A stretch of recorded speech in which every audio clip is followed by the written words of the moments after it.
Hi everybody, happy holidays for those that celebrate Christmas, Merry Christmas, and for those that celebrate Hanukkah, Happy Hanukkah. For those that are of no denomination, happy holidays, right? So we got them all covered in one.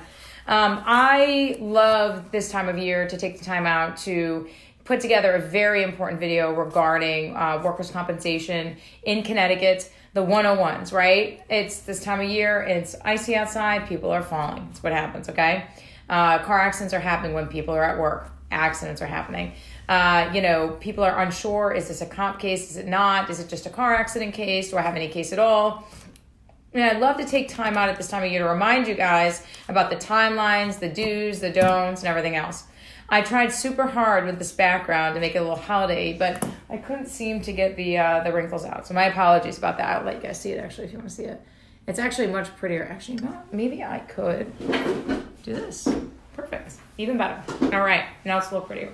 So, okay. And as most of you know, a lot of these videos are spontaneous. I do that because I'm a real person, right? And real people don't, like yourselves, don't go hire these big companies to record these things. Attorneys do, sure. But if I'm a real person and I'm watching one of these things and I'm like, it's too formal, I'm not going to watch it. It's going to be boring. It's like flipping the channels when there's something on TV that you don't want to watch. I'm a Jets fan, so I can say it like a Jets game, right? All right, so let's talk about a little workers' compensation. Firstly, let's talk about who's got a case and who doesn't, right? So many of you may not know this, and this is the time of year to know this. In Connecticut, if you are clock out, let's say you clock in and clock out. Most jobs don't anymore, but let's say you do, right? And you clock out of work and you are parking in a parking garage or you park outside, whatever. Even if you clocked out and you're on your way to your car and you slip and fall in the parking lot, you are still on comp, guys, until you get in the car. So, and we look at that so carefully. What was he or she in the vehicle? Was there a footing? If you were in the park, you are considered for comp purposes covered. Okay, that's the way it is. So if you fall and you're like, oh crap, I fell and I was already off the clock, it's comp. Okay, that's tip number one. Tip number two is if that does happen to you, you also may have a third-party case against the property management company, the building owner, if it's not the employer, because in Connecticut, you can't sue your employer unless you meet certain exceptions. These exceptions, guys, by the way, are very difficult to meet. I just have to tell you. Like, for instance, one exception, it's like recklessness. So somebody had to intend the result. Your boss follows you out to your car and decides to push you and you fall on the ice and break your arm. That is the extent of it. It's kind of a dramatic example, but just to give you guys an idea, okay? So that's number one. If you're in a motor vehicle accident and you're driving for work, you have a comp case and a car accident case, guys. It's not just a car accident, it's comp and car accident. If you have a case involving another party, third party or third party or car accident, you must use, if you have access to comp, you must use it. That is a mitigating factor, okay? So by doing that, you're mitigating your damages, which is required under Connecticut. Think about it this way. If you're in a car accident, and you're like, well, I don't want to go through my employer, I just want to do the car accident, but the workers' comp company would have paid your medical bills, that's not mitigating your damages, and you can actually potentially lose benefits on the third party side. Don't make that mistake. Okay, so let's say you are injured, right? What do you do first? And I feel like when I say it, I've said it 100 times, so I don't want to sound too scripted, and I promise you I'm not reading off anything. That's why I like doing these too, because I don't have to script them. You have to file a 30C, but if you're really injured, guys, or if you feel any kind of pain, anything like that, get checked out. Your job is probably going to try to send you to a Concentra or like a OC Health or something like that. Get checked out. I always recommend if you're hurt at work, guys, take an ambulance to the hospital. Workers' compensation will have to front the bill if it happened at work, right? And it's related. Be honest with the hospital, doctor, whoever you go to. I have many cases where people are not honest. They're like, they're afraid they're going to get fired or get, in trouble for getting hurt at work. They're like, oh, I fell at home. Or this, that, and the other thing. Then they realize they have an actual really serious injury they didn't realize they had, and guess what happens? They're screwed, or it actually just creates more work, much more work for us, and your 50-50 shot you're going to be successful, because you lose your credibility, right? Because if you told the employer, right, that if you tell the employer that you are hurt at work, hurt at home, and you were really hurt at work, the employer's going to rely on that, report that to their carrier, all right? So if you really did get hurt at home, you got hurt at work, you have to report that. Your employer's not going to fire you for getting hurt at work, all right? There's guidelines that actually protect you from that happening under workers' compensation. It's under a wrongful termination clause, all right? So don't worry about that. Now, if you're okay, let's say you've gotten checked out, what next? First, file this form. It's a 30C form. My absolute recommendation right now, sitting here, is that you should always consult with a lawyer. It's a free consult. If an attorney tries to charge you, then just call somebody else. Because trust me, there's many of us that do not charge for a consult. All right? You come in. We serve you really good coffee. We have really good snacks 90% of the time. And you get good swag regardless. And you get to come in and you get to talk to an actual lawyer about your case, what's going on, what your concerns are. And honestly, at the end of the day, I walk my clients through the process for the most part. So I tell them what they need to do and what they don't need to do. At the end of the day, they don't hire me because they need to hire me necessarily all the time. They hire me because they want to hire me. And that's my goal. And I tell my clients that. I'm like, look, I want to give you all the education you need so that you can make an educated decision of whether or not you want an attorney for your case or you don't. If you choose that you want an attorney, it's because I've given you all the education you need to decide whether or not you want to take down Goliath on your own or you want a lawyer. But I'm telling you guys, and I can get a plethora of my clients to speak on this, you do not want to take on the insurance company. Because the insurance company, although they're nice and they're talking to you and you guys are talking on the phone, whatever, guess what? They have lawyers. The insurance company has lawyers. So the insurance company, when you're talking to Adjuster Tom, is really consulting with a lawyer the whole time. They have lawyers on the payroll. So it's you versus a lawyer. I don't know why anybody would want to go up against that. So attorneys also, by the way, to not kind of break into that, but we get paid at the end of the case. So we get paid either out of your permanency or settlement. And I should say and or settlement because some cases don't have settlement, some cases do. And it's 20%. Our fee, if you have a good lawyer, our fee is irrelevant because we're going to get you way more benefits than you'd ever get on your own anyways. Way more than even the 20%. So you're making out at the end anyways. Literally, there's no risk to you. You have nothing to lose. Consult's free. We handle everything. We go to all your hearings. We file all your forms. Everything's on us. Somebody messes up. If we mess up, your beef is with us, right? So that's the deal. We don't mess up, but there are attorneys that do, and you should know that. So if you're thinking about getting a lawyer, this is a Form 30C, okay? Your attorney should fill this out, this legal document. You have 1 year to file one of these. On here's your name, date of birth, address, zip code, date of injury, town of injury, body parts injured. Now, many times people ask me, they say, look, if I put down my back and then I find out, or my back and neck, and I find out it's my shoulder, that's fine. You file an amended 30C. This has got to be, if you're taking Goliath on your own, you got to fill this out. You have only 1 year, and this has to be delivered to the employer and workers' comp. I always tell everybody, do not hand deliver this, guys. You have the option. Don't do it. You're leaving yourself open for the employer to say, I didn't get that. And if they can prove that, you could lose any claim to your case if they haven't paid any benefits or wages, okay? So Form 30C, certified mail to the employer and to the workers' comp. That's it, okay? Then you've opened your case, and it's got to have a certification page on it, all right? Likely the employer is going to respond and buy their insurance with this form. This is called a Form 43. If they need to file, the employer needs to file this form, and this is a form that they file to try to contest, right, your benefits. This form is so important to keep track of dates because if the employer misses the timeline to file this form, okay, then they lose the ability to contest your injury throughout the whole case, which is huge for you, terrible for them, okay? So let's say you're claiming a back, the employer doesn't agree, but they dropped the ball. We have this happen, guys, and they didn't file this form in response to your 30C. They are going to be in a lot of trouble. So you don't want that to happen, right? So always make sure you keep track of dates, and this should come certified to your home. This is a Form 43. If you don't get one, hallelujah. That's great because that means the insurance company screwed up. If here's another form. This is a 1A form, okay? And they're all backwards, I know, I'm sorry. So a 1A form is, in my opinion, other than the 30C, the most important form you'll file. You need to get this filed right away. This is how we calculate your comp rate. Now, a good lawyer that does comp will have access to a program. It's called Comp Tools. You guys don't have access to it.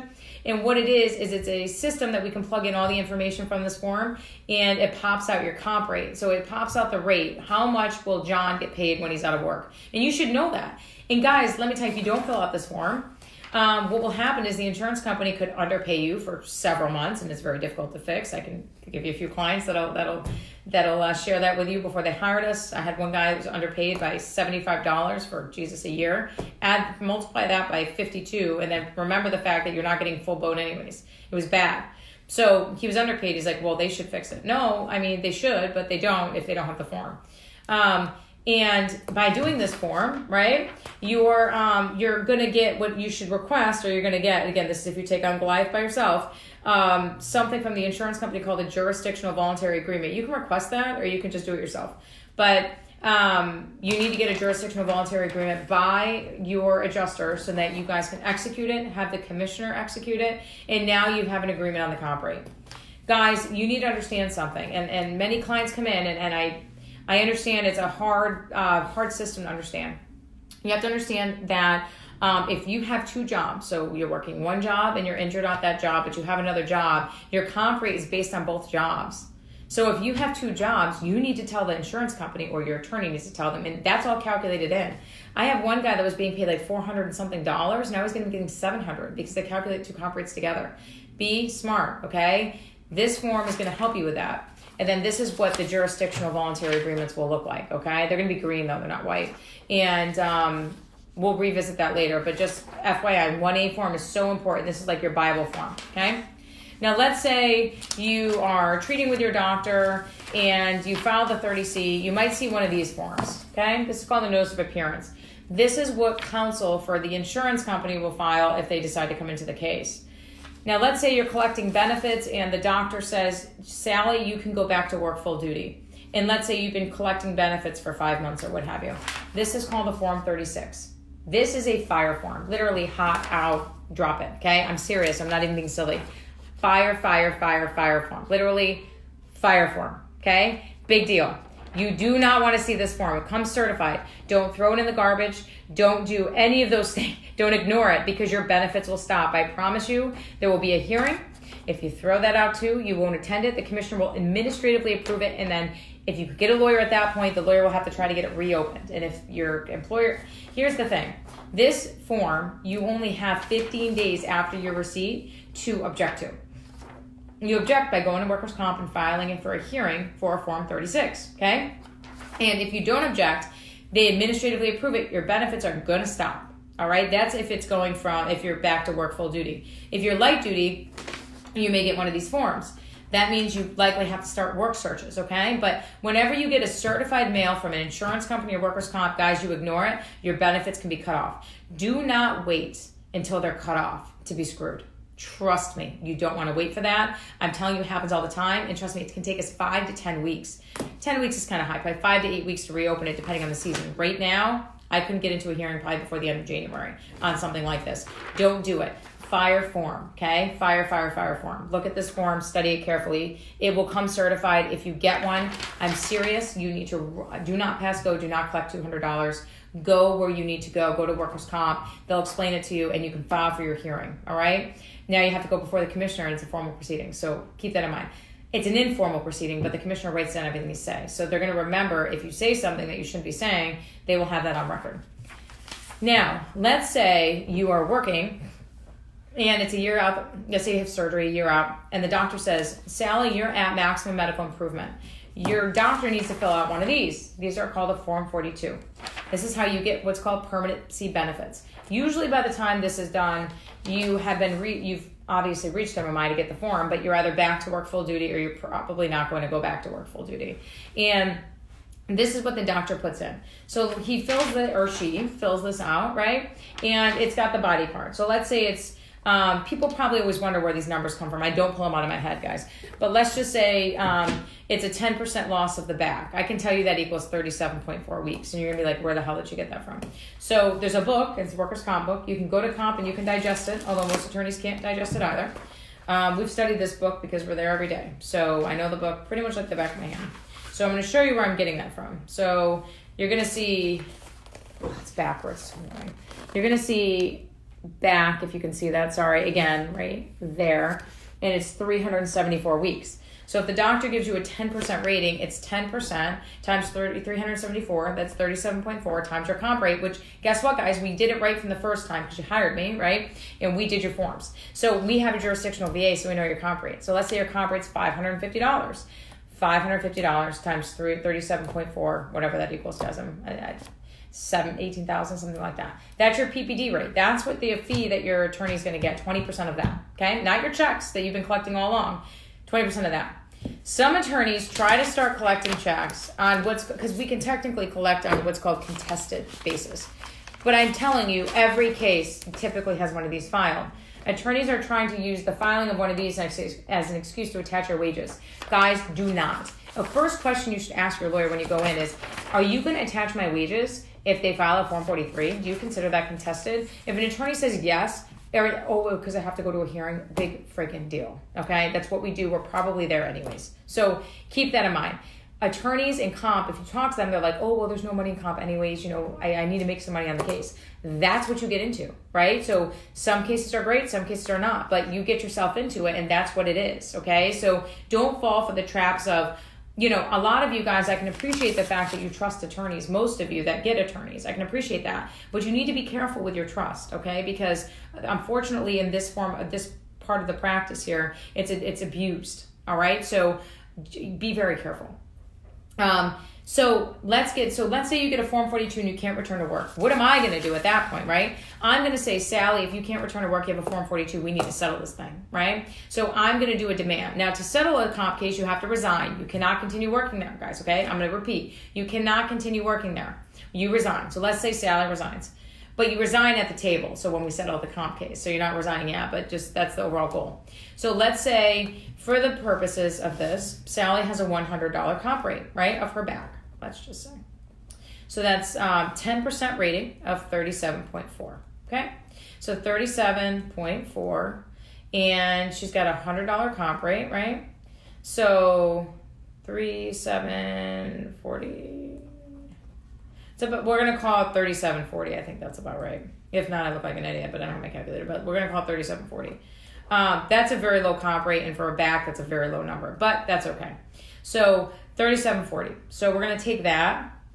That's called PPD, right? Let's say Sally hasn't gotten any of it yet. Let's say she's not owed any wages because they've been paid the whole time. Now we have something called 308A. Since Sally can't return to the same job, she's going to have a decrease in her earning capacity. You can ask for up to 3740, which is we do, but likely Sally's going to get about 60%. I don't, again, have a calculator. We're going to call it $2,000 just for the sake of it, all right? Now you get something called 308B.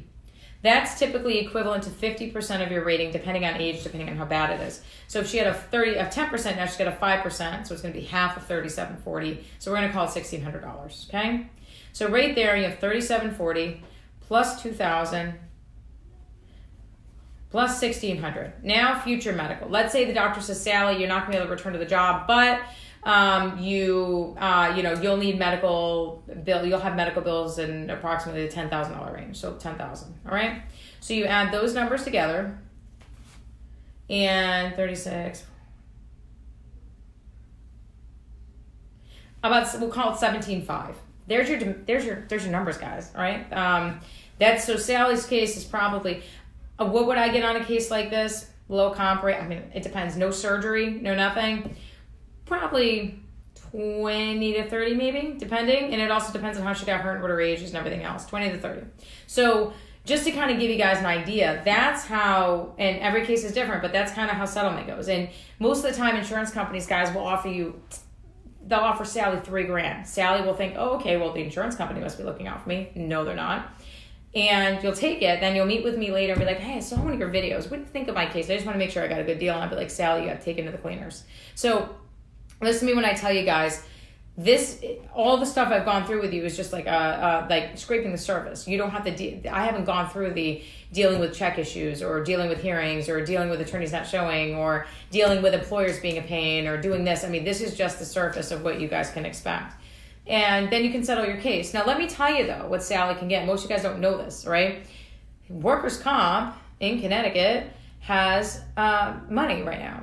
And they've had it for quite a few years now. So workers' comp will pay for 2 years of re-education for you. College, 2 years, a license, anything you want to go back, as long as it's within your restrictions, right? So let's just say Sally has a back and back issue and she can't go back. They're not going to pay for Sally to like go to school to be an auto mechanic, because it requires you getting up and down, sitting, standing, whatever. But if Sally wants to be a teacher, a phlebotomist, something along these lines, they'll pay for it, guys. I got to tell you, probably 80% of my clients, after they get the re-education, make more money after that with their license, degree, whatever the case. I had a guy go for an electrician at HVAC, then they probably doubled than they ever made doing this. Let's say Sally, in this example, works in a grocery store, makes $100 comp rate. This woman, if she goes back to be a phlebotomist in Connecticut, these people make $45,000, $50,000 a year. And comp just paid for your 2 years of education, right? If it's within your restrictions. It's a deal. Most people don't know that. Second thing, but you have to settle your case to get it. Second thing, guys, all right, and it's got to be an accepted claim, is if you are not a citizen. If you are not a citizen, you do not get the 308A benefits, what I just talked to you about, or light duty benefits. So if you're light duty at work, you're not going to get paid for those, okay? You don't get paid for work searches. And you're also not going to get 308A benefits, which is the decreased earning capacity. But you'll get the PPD, and you'll get your 308AB, and you'll get the future medical, all right? So just because you're not a citizen doesn't mean you can't bring a comp claim. It's actually a very favorable form for non-citizens. Mileage, you get paid for your mileage, guys, to and from doctor's appointments. Keep that in mind. I don't know what it is right now, 58 cents a mile. That's a lot. You get round trip, so from home to the doctor and back home, or the office, or what have you. I always tell people from home is easiest. You have to submit those monthly, guys, and there's forms online for those. Again, your attorney will do them if you have a lawyer. Another reason to have a lawyer, but again, what else do I have to tell you guys? Oh, doctor. You get to choose your doctor. I don't care what they tell you, all right?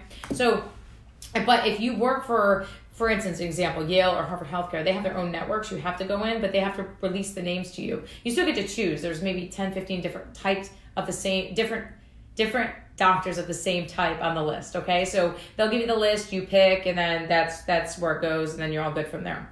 But you get to choose your doctor, guys, all right? Don't just go to who they send you to. Do not do that. I don't care what they tell you. Don't listen to your employer. Don't tell you. I'm telling you right now, if you work for one of these companies that have a network, fine, you get to choose out of the network. But if you don't, if you work for somebody that doesn't, you get to go where you want. I don't care what they tell you, okay? Again, another good reason to have a lawyer. If in me covering these things, you've learned anything, right, which I assume you have, or you are like, aha, or I didn't know that, imagine the other stuff you don't know, because I guarantee you there's tons of it. And, attorneys get mad at me because I do these videos, and they're like, oh, people aren't going to want attorneys anymore. I will tell you that's not accurate, because what I'm doing is I'm sharing with you how difficult the system is. And now you get to make an educated decision. And as a human being, you deserve that. As attorneys, it's not always about dollars and cents for people. It's not always about dollars and cents for me. What it's about is educating you guys, all right? We go to law school and we take an oath to represent the public, the public interest, all right? So you have to understand that not all attorneys are money grubbing, ambulance chasing, whatever you want to call it. A lot of us try to do the right thing. And the right thing here is to educate you guys so you can make a decision as to, okay, do I want a lawyer or do I not? And if you don't, that's fine. You can take on Goliath. But I'm telling you, the problem is once the stuff starts falling apart, it happens very quickly. And if it falls apart, you're going to end up hiring a lawyer anyways, but you did all the work in the aggravation in the beginning. Just let it go. All right? Like I said, if you had an aha moment, you're like, oh, I didn't know that, or I didn't know that, or whatever the case might be, or wow, miles, education, all these things. There's another reason why you should have a lawyer, guys. This book that I showed you, again, backwards, right? I'll figure this thing out with the changing over of even if I have to tape everything back together backwards. But look at this. This is what you have to digest, all right? And this is just a summation. These are the guidelines to the impairment that your doctor uses. You're going to want to check them on. It's a textbook. Your comp tools, you're not going to buy that. It goes to law firms, okay? So you're going to have to sit there with 3 pieces of paper and try to calculate it. You're going to trust the insurance company when they tell you your rate's right, when they tell you they're looking out for you, when they have a lawyer in the corner that they don't even tell you about. These are things to keep in mind when choosing whether or not you want to have a lawyer. So I recommend this. I'm happy to donate my time to anybody that wants to just talk on the phone about their case, all right? I do texting, I do phone calls, I do in-person meetings, I do Skype, I do FaceTime, whatever you want, I don't care. And I'm happy to walk you through your case. I regularly, and people on here will probably tell you, I regularly say, look, you brought yourself this far. Let me tell you what you need to do to finish it, right? Because there's some times where if you've handled the case so long, there's no advantage to having a lawyer involved at that point. Some attorneys are desperate, guys, all right? So they'll make you think you have a case, they'll take it, they don't know what the hell they're doing, and then everything falls apart even worse. You want to get somebody reputable. Say, how many cases are you handling? How many cases have you handled? If an attorney seems super excited for your case, you don't want the nicest house on the street, all right? And that's the same with the law firm. You don't want the biggest case in the office. You don't want to be the guinea pig, or you don't want to be the case that somebody learns from. How often are you in comp? How many cases are you currently handling? How many this, how many that? You want somebody that handles, at least a few hundred files, that goes to comp on a weekly basis, knows the commissioners, because a lot of these things are on commissioner's discretion, and you want the commissioner to know that they can trust your attorney's word, all right? So again, guys, happy holidays, happy Hanukkah, Merry Christmas, happy whatever else, all right? And enjoy it. This is my favorite time of year. I get to spend with family. I am available on Christmas. I'm available Christmas Eve. We're available 24/7, and that's true. We don't say, oh, we're not available on Christmas or here. We really are. If you're in a car accident, if you're hurt at work and you're home thinking about it, if you watch this video and it just pops up on your newsfeed, text me, 203-399-0000. Call me, 203-399-0000, extension 1. You can email me, Brooke, BROOKE, @gofflawgroup.net. Or you can go to and you can also, here we go, like our Facebook page, because I regularly post videos. We're going to have a big one coming out in January. And guys, I have some of the most exciting news ever, but I can't share it yet because I'm under, not technically a gag order, but I'm under lock until I think the end of January. But we have some big things coming for the firm, and me personally too, which is really exciting. Check out our billboards, guys, and enjoy your Christmas or Hanukkah or whatever it is. We have to be careful. And I love what I do, and you guys let me do it, and you guys pay attention. You guys make it happen. So thank you. I will probably be on before the new year, but if I'm not, Happy New Year. Any questions, you know how to reach me, and enjoy the time with your family. Thanks, guys.